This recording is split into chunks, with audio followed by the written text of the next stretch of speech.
that game, like, so CLG Gaming, to start it out, they have what looks like a better late game team. They've got Orianna for the team fight. They've got Vayne. They've got Jax. Like, those are the king and queen of late game. Yes. Now, I do want to draw a little parallel between them and Coast because they're running a split push comp, which Coast always were running. And if you're running a team like this, if you make a little mistake in the mid game, then it crumbles in a dramatic fashion. And we just saw how TSM were able to take that one mistake from CLG and push it so hard. They got a Baron off of that mid-game pick, and it completely snowballed in their favor. Yeah, it's like really huge mistake by CLG to even ever put themselves in a position where they could get caught out. All they had to do was just keep split pushing and never team fight. Then you saw the moment that somebody, well, of course, Link got caught, but the moment they team fought, they just got ran over, and TSM just plowed their comp. And a lot of that is also because of itemization, too. Like, people were, I guess they were getting cocky and building, like, Zerkers on Nocturne. Yeah, talking about confidence, it was maybe a little overconfidence from CLG this time around. Those boots, Berserker Greaves for Nocturne, maybe a little bit much. Yeah, it just really, really nice play, getting that thresh hook and catching Link out. And I almost feel like it's just CLG making a mistake rather than TSM playing good that game. I felt like if CLG had played that game 100% and played their comp how it's supposed to be played to the end and just kept split pushing, it'd have been CLG's game. So CLG definitely gave him the window, but you have to compliment Xpecial for coming up with the hook, and also for TSM, once they did get the opening, they ran away with it, and you can't really take that away from them. Yeah, the moment they got that Baron, they just took it over. It's like, oh, there's your top inhib, and there's your middle, and there's a pentakill, and bye-bye. And we got to see the reason that they are taking these tanks, like Dyrus with the Mundo, in the late game. He's ridiculous, you know, with percentage health scaling so well, and with all the heals in the game, defensive stats are really effective right now. So he became an unkillable tank, and you know, CLG used a lot of stuff to try and take him down. It actually costs them the end of the game. Yeah, actually, let's actually take a look at a replay then. This is the big team that turns it around for TSM right in front of Baron. If you can get that up on your screen. You guys are talking about CLG being greedy here, Saint. Talk to me about this pick. Okay, CLG being greedy. Yeah, it's just Link being where he shouldn't be. There's no reason for him to be here. They had their Vayne split pushing it out. They have Jax split pushing it out. Just what is Link going to be like? What is he doing waiting in this brush? Is he going to catch somebody and pick somebody off? There's just no reason for him to be there. He was trying to clear the pink ward. Dangerous one to go for. Worth. Didn't even get the pink ward. It's a zero-man tidal wave, too. Yeah, after Link got picked off, there was a fight in bottom going on at the same time where Jax was fighting out Mundo, and I think the Jax hasn't been back to buy in a while, so the Mundo just ended up just outclassing him and pushing him out. And after this, they just get Baron, and you saw they just snowballed it from there.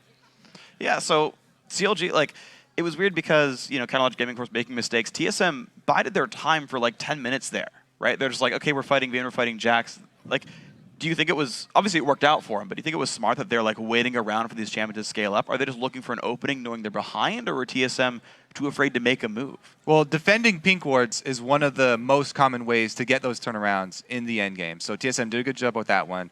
Like I said, they capitalized on the hook. And also, in the end, not only did he not go back and buy, but also the hop over the wall didn't work out for him. Yeah. So the kind of fortunate timing where TSM's mistakes happened at the exact same time is what gave TSM the ability to Baron right after, and why it snowballed against CLG so hard. Yeah, it was like the perfect series of events for them. Yeah. It's like everything happened that could have possibly happened. Like, oh, right, nice. Like it's almost, it's like luck plus skill combined make great play. So then let's actually talk about some of the individual plays right here, because I know you guys were talking about it as well. The difference in junglers, Dexter once again significantly out-farming against the Odd One there. He had like plus 10 stacks for the mid-game before any team fights broke out. Do you think Odd One's not still reacting quite right to 4.5 and he's getting out-farmed? Yeah, it looked like he was trying to go for counter ganks or ganks that wouldn't realistically happen. And he got really behind on his Feral Flare. And you saw they lost a lot of dragons because of it. And their objective control just wasn't as good because of that. Like, yeah, they got some blues, they got some buffs. I'd rather have that dragon gold at the end of the day. Like, blue on Ori is nice, but rather have the dragon gold. Yeah, honestly, CLG seemed to do a really good job of controlling objectives and dragons more than they normally do. But the other stand-up player I want to talk about is Bjergsen. For obvious reasons, we actually have a replay of his amazing pentakill there as they went to almost close the game out on this one. Kobe, if you want to talk to us about this. Yeah, let's watch this one through and see what exactly CLG do use on Dyrus. So they're trying to defend without the turret. Starting off with Nami Wave, not too bad. Darius is the only one that does get hit by it. I guess since he's on the front line there. Hot One gets one person with his ulti. Shockwave only hits Darius, and he still has his ult left up. So that's where TSM can turn it around, because Darius basically has another life there with his ulti to go back in. And Yen's able to take him out in the end, but as they said, Karma loves when the team comes into him, and this is where Bjergsen's able to shine. He was able to wait until CLG used all of their engage and most of their CC, and then he gets to make moves. To be fair, Bjergsen's doing a great job hitting all of these Qs. He hit every single one.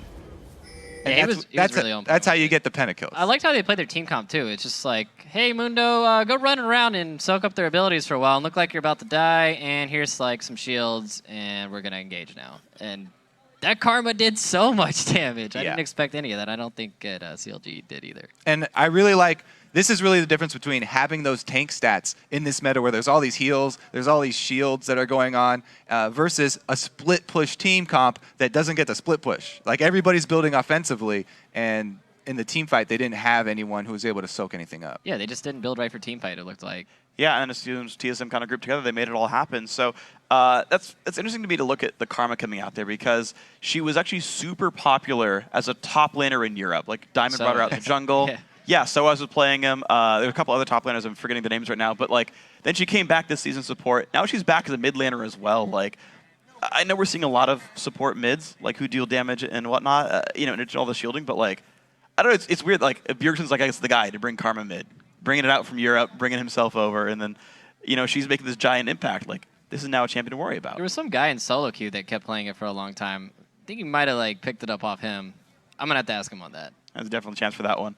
Okay, so coming into Game 3, I mean, obviously incredibly close match in this one. TSM making the comeback happen. What are your thoughts on changes that I guess now CLG has to do to clinch this Game 3? It seemed like they're winning Game 1, winning most of Game 2. What's wrong now?